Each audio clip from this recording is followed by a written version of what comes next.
Yep. absolutely. Yep. So let me switch gears a little bit. So you're in Sydney, no friends, right? Just the two of you. Yep. Aiden, how did you build a network of friends, or have you built a network of friends since you've been there? So that's a great question. Yes, we've got a circle of friends that we've built, mostly parents of Yeah. kids at Aiden School. Some colleagues from work. When I transitioned here, I did go back to Microsoft as a full-time employee for a few months to experience what it would be like living and working in Australia, but decided to go back to running my small business and consulting with Microsoft instead. So as a result of that, I work from home. And so you are looking at my office and you're looking at my Lots of water cooled my coworker conversations here. when I'm working from home. Yeah. But no, we've been lucky in meeting some really, really fascinating people. And so we have a circle of friends. Oh, another area that we've made friends is acquiring this dog, Neo, who's sleeping right now. Over there, yeah. But once we got the dog, he's a COVID puppy. We are one of those guys. We got the dog right around COVID. And we've been able to really make some great connections and build some relationships with friends I think as a result of having a as a dog. parent, the parents out there might go remember, like, you meet a lot of friends through your kids, and their friends and family, and then now you do the same thing with a dog. Yes. Or work, right? So Lots it's of work work, stuff, it's yeah. it's classmates, and then neighborhood friends. But Yeah. for the most part, it's been friends from the school. Yeah. From a diversity angle, not a lot of people not a lot of Americans. Everyone's either not, they're not all Australians either. So Yeah, it is very Tulisi is worldly, from Malaysia. So it's from different parts of the world. Nikki is from the UK.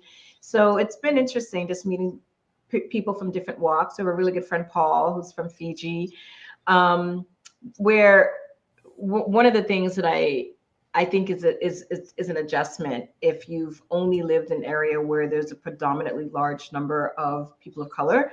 When you raise your child in that environment, and then you move, for us, the move to Seattle when Aiden was 1, Hmm. I think helped with Helped the us with that. adjustment There's here, not a lot of because people got Aiden there is too. the Yeah. only black boy Yeah. in his grade. I think there's maybe 2 other black girls. Yeah. So being around a lot of other people of color is where you forfeit that, unfortunately, when you're in a country Something to like think about. Sydney Yeah. or even Seattle, right? We Yeah. didn't have a large black community in Seattle either. Got you. Yeah, Got you. I lived in Seattle, so I don't know if I overlap with you guys. I may have, but I think I did actually. So I know exactly what you're talking about. But let me double click on that though. So how has that transition been, or how has that been for Aiden as far as being one of few African Americans, or just being maybe part of a uh, minority group or underrepresented group? Like, how's that been for him? And then actually, I was going to add the same question for you, as far as your circle of friends. What's the overall experience from a diversity perspective been for you as well as for Aiden? Yeah, so I would answer that 2 different ways. So for Aiden, I think he has really, I think he's, because he grew up in Seattle and was in a predominantly white school in Seattle. He was in a private school in Medina. So I think he's always kind of become accustomed to being one of the few people of color. We did the work, we joined Jack and Jill, we created those communities, but the day-to-day interactions with his friends, he seemed to really thrive on being kind of the voice of, not to say that it's a burden in any way, but I think that when his friends, especially in a community like Medina, where most of them are conservative, I think when certain topics come up, Aiden can be that voice of reason and that balance. And kids today, they're not like our generation. Agreed. They don't let I was just gonna politics sit split that. them up. Yeah. They don't let that be divisive. It's more of a let's learn and really share ideas. And I feel like Aiden brought that here with him. And so in his circle, he's the one that is, like, some of the disparaging remarks about people from China, Aiden will be the one to go, that's actually not okay. That's a racist comment. And Yeah. his friends are like, really? Like, why? It's not, I'm not attacking black people. I'm going after, and it's like, Aiden is that voice of reason. Yeah. I think that helps him, again, not as a burden, but more of a, hey, we're friends. I Yeah. like you. I'm telling you that that's not a cool comment. And they're receiving of it. Yeah. And I think it's really helped Aiden to take position of leadership. Yeah. And For me, he's making them better as well. He's making yes, Right. exactly. making them better people. Yeah, and learning a bit from them as well too. There's a lot that he's learning from them, especially around Australians and how Australians have treated Indigenous. That's been amazing. Yeah, and listening to him, learning about, like his school is one of the few schools that have a Gore indigenous school that's built into the school. And so he does reading programs with the different classmates, and gives them opportunities to volunteer and really learn and give back at the same time, which is great. But for me and for us, meeting and hanging out with people here, it just seems they all want to really understand what it's like living in the US. I feel every single time we're with friends, we're at a dinner party, we're hanging out, it's what is going on over there? What politics specifically. Is that one president really gonna come back? Yeah. Is he really gonna run again? And I'm just like, oh, here we go. I'm gonna need another tequila if we're going there. Wow. Yeah, so I feel like from a balance, that seems to be consistent, because I think they see, and I hate this term, they don't see color, but I think before they see us as African Americans, they see us as Americans. That's where immediately before they see us, we don't have the Australian accent, we're Americans. What's going on with your country? And we're quick to say we're working on staying here long term. And so, these are some of the reasons why. And then you hit on. Go ahead. Cut you off. Some of the experiences I think we enjoy is like, I don't have to go to the barbershop anymore, but dropping our son off at the barbershop to see, our barber is a gentleman from Chicago. Is really awesome guy. So, like, that's our time to go. Okay, I actually sometimes I'm like, maybe I should just schedule my next meeting and just hang out there for a little bit. Because you get that experience, as well as I think I started a Black Employee Network, an affinity group at Amazon. And there's not that many, but we did a Black History Month, our inaugural Black History Month in Australia a few months ago. And that was kind of fun, and it's sort of like, okay, let's go learn about this. And we made it a little bit more broader to the more African diaspora, but there's ways to connect and still enjoy that as well. So. And just as a little funny side note, Trey, who cuts Aiden's hair, is from Chicago, so we get our little American flavor there. But the girl who does my hair is from Las Vegas, and she moved here after meeting her partner, who's Australian, and so she comes to the house, and so we get our little American, we get our little connection. Taste the home a little bit. Make sure you're like balanced there. And, you have to really kind of work harder though. So, I can imagine. So I was going to ask you, and one question popped up in my head. Does Aiden have an Australian accent? Because he's been there for 5 years. He does. He's learning a little bit about code switching. It's funny because I don't think he knows the term, but he does it. So when he talks to me and Dad for a while, the American accent starts to come back. Okay. But when he's with his friends, when he's, we've dropped him off at social outings, and his friends will be over here, and I'll listen to them talking, and I'm just like, wow, Aiden really has this accent down. It starts to, awesome. It's funny the way that it can switch a bit. The funny story is, I think Aiden and I can understand different accents fairly well, because we get out of the house, she works in the house here, with Americans all crazy hours. And when we get outside the house and listening to accents, we have to be her Australian translator. So like, here's what they just said. She's like, I don't quite understand. And I don't want them to feel bad because they are speaking English. And so I nod and I go, yeah. And then they walk away and I go, what just happened? What did I commit to? What did I sign up for? And they have to explain it to me. It's really bad. It's horrible. I need to start spending more time. We're trying to get her outside the house. COVID put everybody back a bit. So, yeah. But I do hang out with Australians, but it's really small pockets. And I think the one-offs learn to speak a little slower for me, which is funny being a New Yorker that I've got to ask somebody to speak slower. That is funny. Yeah. So, hey, as we wrap this up, I wanted to just ask you, I mean, what's your takeaways from your experience? Would you recommend it? What would you recommend to others from the States or from wherever who would think about moving to, let's say, Australia and Sydney specifically? And then how long do you plan to stay there? Great question. So right now, and it's funny, this answer is going to kind of touch on both of those questions. Right now, we're working on our permanent residency. We've been here on a temporary work visa through Amazon for the last 5 years. So we would like to become citizens. We would like to stay long term. Aiden is in year 10. He's got 2 more years before deciding on uni. It was France. He wanted to go to France for school for a while, but recently he's been thinking about going back to New York or wanting to do school in New York. So NYU, Columbia, those are some of the sites that he has, those unis he's set in his sights. So it might make an impact on where we end up going, because I would like to at least be on the same continent as my son. Like I said, I'm a little Mama bear. So if he ends up going to the US, I want to be. If he goes to Paris, we're probably going to have to learn French. Wow. Exactly. Yeah. So for the next 2 years, we're going to stay on the trajectory of working on getting our permanent residency and then our citizenship. The tips that I would give anybody who's thinking about it is to really think about how they're coming here. Are they coming here through a work visa? And if they are, get very, very familiar with how their visa is set up, which is something we're working on in real time.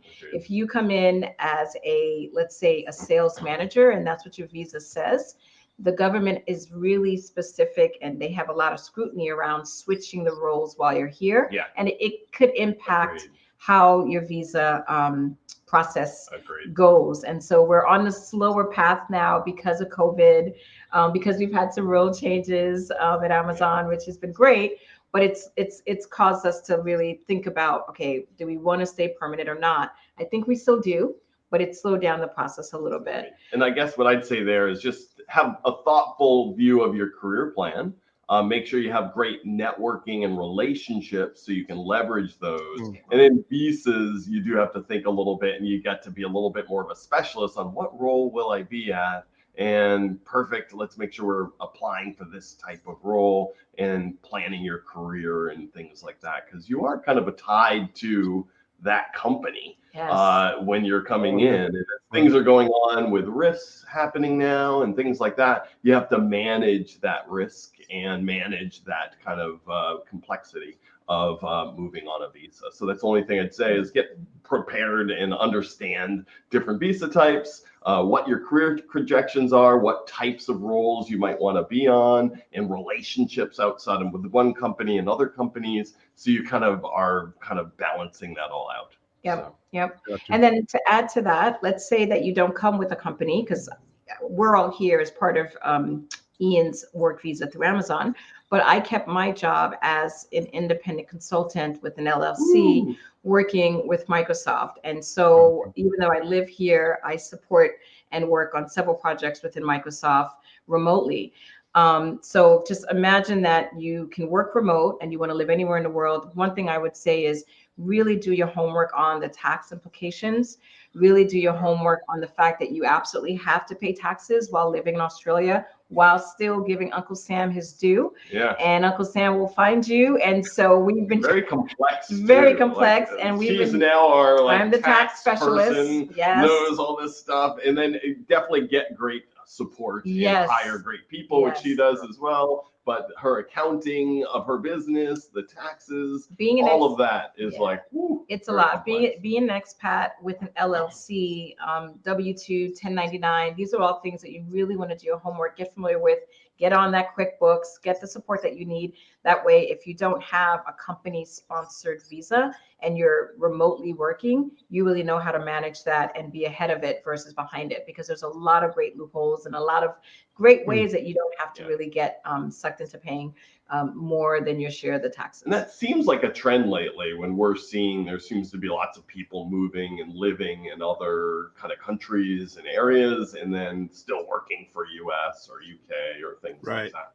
So it's just being able to do that, like Jay said, and doing it the right way and understanding how to do that. So. Yeah, and really spend the time to get comfortable with that before you make the move. I think that would be one key lesson for us is we were excited, I'm the bags packed, and then get here and going, oh, wait a minute. This is interesting, these double tax city countries. I had that in my spreadsheet though. He did. I was going to ask you. It wasn't as like tax-wise, we were like, ooh, okay, that's kind of. I think I was folding a pair of jeans at the time. Exactly. Yeah. Minor details. platform. Overall, though, Sydney. Tax rate. This is going to be interesting. Yeah, I can imagine. Overall, though, if someone's thinking specifically about Sydney or Australia, what would you tell them? Do it. Absolutely Beautiful. do it. Yes, yes. And if you have room to negotiate your package, your compensation package, keeping the tax issues in mind, play those cards. Get as much as you possibly can get. Reload support, temp housing. Yeah, They wanted to give us a really nice sign-on package. We were able to transition that into our rent for the apartment that we moved into, which was a really great way to land softly, moving into a place that you love and that you're excited to be in. Exactly. So I would absolutely say do it. And Sydney's a great city. Beautiful city. Melbourne is an amazing city. Yeah. I would say Melbourne is like New York. Sydney's like LA. Yeah. Brisbane gives you a little bit of Las Vegas, Florida. Feel. Yeah, exactly. Yeah, and the people are warm and friendly, and they're really, really welcoming. They're very welcoming. It's been great, the transition. And you and I were in Australia. I think it was the 2008, our first trip for Microsoft. And I remember the people experience was very good, very hospitable environment. Yeah, exactly. And so that's a good segue. So I was going to ask you about this, but Dave brought it up. We've been there. Like, I was going to ask you, my question was going to be, what are some of the things specifically about Sydney you loved? I remember the beaches as one thing that I really enjoy, but maybe as we close out, talk about some of the things that talk about Sydney itself and some of the things in particular that you love about Sydney. I think it's such an approachable city because I guess we live and we don't take advantage as much of the beaches as we thought we would. But just in the city, there's all these amazing walks and sort of beautiful places, and they really kind of take care of their parks and foreshore walks. And it's just a great place to be outside, and you have like the water. It's just very beautiful. And then we head out and go to the Blue Mountains and head out and do like little trips around. So it's just a very approachable city. Whereas I think when we lived in Seattle or New York, it was you never would go home, go to the office, go do something else. Whereas here, it's very approachable. Even public transportation is great to just get around. So it is. And we really love the arts and the music side of the city. I mean, the Opera House is infamous and everybody knows it, but even outside the Opera House, the theaters, the music, the fact that post-COVID, we've got everybody coming to Australia. We're going to see Thames next month. So excited. I mean, we've got comedians, we've got shows. It's a city that is very different from the US, but still it has that US flavor in terms of the arts and the music and the scene. And it really, I think from a work-life balance standpoint, it really gives you an opportunity to balance. I feel like we say it in the US, but I don't know. I feel everybody just lives to work. Definitely whereas here people work-life balance. People work so that they can live. There is that opportunity to live, whereas over there it just feels like you're constantly on the grind. Vacation time, you actually get some vacation serious time. And people go offline and they get annoyed if you're texting and you have an oof that says that you're out of the office. Like, why are you reaching out to me? They're out of office. And I love that he can be offline when we travel. Seattle, like you get in, especially tech industry where we kind of were in, you kind of like that work-life balance can be a little skewed. I think even when we travel to UK, there's a big, like heavy working after 6, 7 p.m. Whereas here, I think the work-life balance is quite good. It's good. It's good. That's good. I do have one quick story that I'd love to wrap up with, and that's how we were able to convince our son that this was an exciting move, especially as an only child, where his friendships are so important to him. So at 10 years old, he's got his circle. There's about maybe 6 or 7 of them. That's a really tight circle, and we're friends with all of the parents. So when we find out that the move is happening and we're going to do it, I remember telling my son, who was really sad, but he loves to sing. That's his passion. He writes music, he plays the piano. We said to him, he just got back from the dentist. Hi. We said to him, hey, you love to sing, you're passionate about singing. One of the cool things about Sydney is the Opera House. And one day, you never know, you might be singing on stage. And he's 10. And in the back of my mind, I'm like, oh, this is a reach, but whatever we got to do to get it. So he gets excited about it. He's on board. We come out here. We move here in August. We put him in the Sydney Children's Choir. And within 2 months, they ask him of, like, I don't know, there were maybe 60 kids. They asked him and 2 other kids if they'd like to audition for a role in a play, an opera at the Opera House. Wow. So he goes in for the audition. He sounds amazing. Oh, Right wow. after the audition, we get on the elevator and he's beating himself up, just like a true artist. He's like, that was horrible. I didn't do well. I didn't do well. I didn't get it. I didn't get it. 2 weeks go by. We don't hear a thing. He's like, I knew it. I didn't get it. And this is the first and only time I've ever done this. I said, you know, we just moved here. You're an American. We're getting settled. Maybe they were looking for somebody older, somebody local. It's okay. And I was setting his sights just a little bit low. A week later, we get the call. He got the job singing in an opera at the Opera House at 10 years old. His first job on his resume is going to be singing in opera. Full-time job, had to do the full job onboarding, and I got to sit in the green room. He performed 4 nights a week. Wow. And it was That's incredible. So incredible. It was good and bad in that he had the opportunity of a lifetime, but all of our friends and family who were supposed to come out within a year or 2 just had to scramble. So we had 3 months of back to back. His mother, his uncle, my cousin, my best friend, I mean, it was just constant. When he was singing, I mean, I must have saw the play. It's a 3-hour play called Turandot, and I must have seen that opera at least 20 times. I mean, I was like happy to see it because we would invite people and we would sit and watch it with them. And even my team, we had an offsite, they all saw it. So nice. That's great though. That's really great. Yeah. That's an incredible story. Yeah. And that's goals and some dreams and experiences and go for it. And that was one he got to accomplish. He got to accomplish it. Yes. And it didn't make me a liar. So yeah, absolutely. Yeah. Even though you didn't mean to do that, but that it came through. So I'll say this, that's an incredible story to close on. This has been incredible hearing from you and about your journey to Australia, what your experiences have been, and I really appreciate you sharing it with us. Yeah, thank you guys for your time. Thank you. It was great to see you again, and I'm so glad to see you guys are doing really good in Sydney. Thank you. Thanks for the opportunity. Really great to reconnect with you guys. Hopefully we can do it again. Absolutely. Thanks for having us, folks. Bye Stay now. tuned, subscribe if you like this video. Thank you. Thanks. Indeed. Bye. Take care. Right. Bye-bye.